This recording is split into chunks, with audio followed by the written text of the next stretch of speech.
Good morning once again, and welcome back to the Live, Build, Change podcast. I hope you are ready to get your mindset right for this day. Jesus Christ is with you. He is in you. He is ready to help you to get your mind right and get ready for the day. We are looking at the Gospel of John, chapter number 14. This is an amazing chapter. It's full of so many powerful truths. And we're all the way down to verse 27 in chapter 14.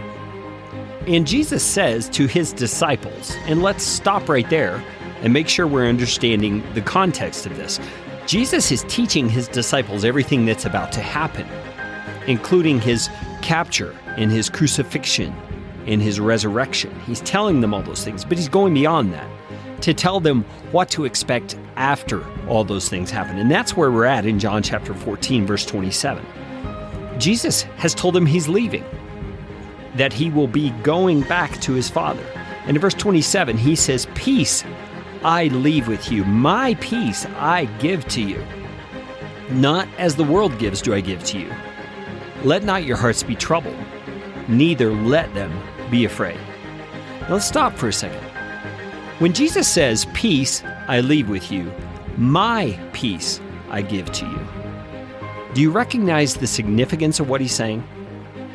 He's saying the kind of peace that he, as the second person of the Trinity, the Son of God, has, is the kind of peace he has left here with us.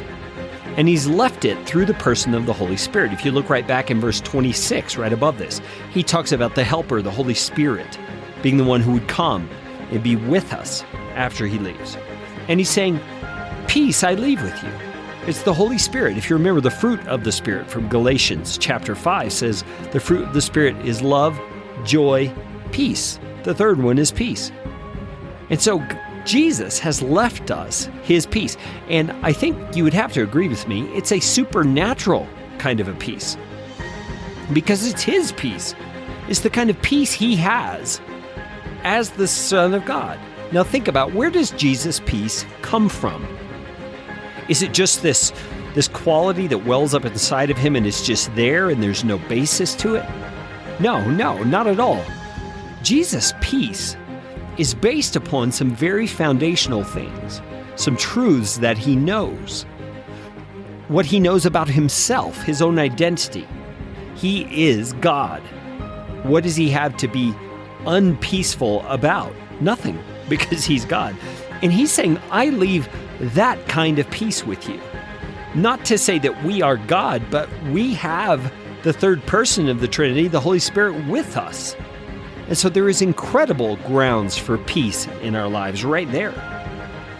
So Jesus has left us his peace, but there's another reason Jesus has the kind of peace that he has, is because he knows who his Father is. And he knows his Father is for him. And that is just as true for us as Jesus' brothers and sisters in the family of God, as the sons and daughters of the living God. We know who he is. We know he is with us. We know he is for us. We know that there is nothing that we will face in this life that we will have to face without his help. It just doesn't happen. It's incredible, these kinds of things that Jesus has promised us, this kind of peace.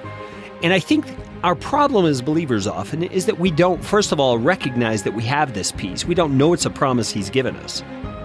But it's also something we need to learn how to stand confidently in. So when anxiety and trouble comes, we need to fight it by saying, no, I have the peace of Jesus Christ. There is nothing to fear. There's no reason to be anxious. I am at peace. And that's not wishful thinking to say that. That is speaking the promises of Jesus to us. It's speaking to yourself, preaching to yourself the truth. So today, preach to yourself the truth that you have the peace of Jesus Christ with you. And we will continue on in John 14 tomorrow on the Morning Mindset Edition.